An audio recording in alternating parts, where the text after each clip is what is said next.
Hi, I'm Morten Nissen. I'm from Education, Aarhus University, and I'm doing my first ever video abstract.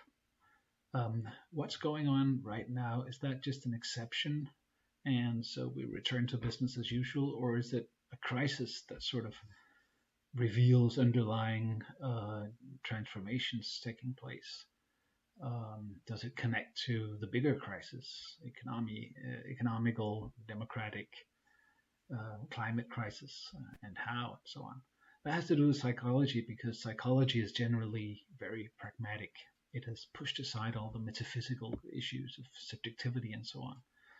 And in the field, especially of motivation psychology, uh, everything is about self-regulation, which is purely pragmatic. And that opens to a problem of meta motivation. Am I motivated for motivating myself like this? Which is hard to deal with in that framework. Critical psychology, well, the name says it, it is all about crisis in a certain way.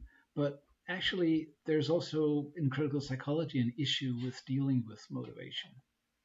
Um, it tends to sort of either want to return to essentialism or a post-humanism that ends up being almost the same as the pragmatic approach. My suggestion here is to return to a theory written by Uta Osterkamp in the 70s, where she says that true motivation arises from participating in creating culture, um, and you could call it meta motives for agency.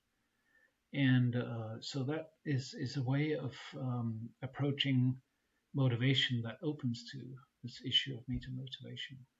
And I aim to illustrate that in the field of aesthetics and take up a practical example of how aesthetic motif may be an approach to meta motives.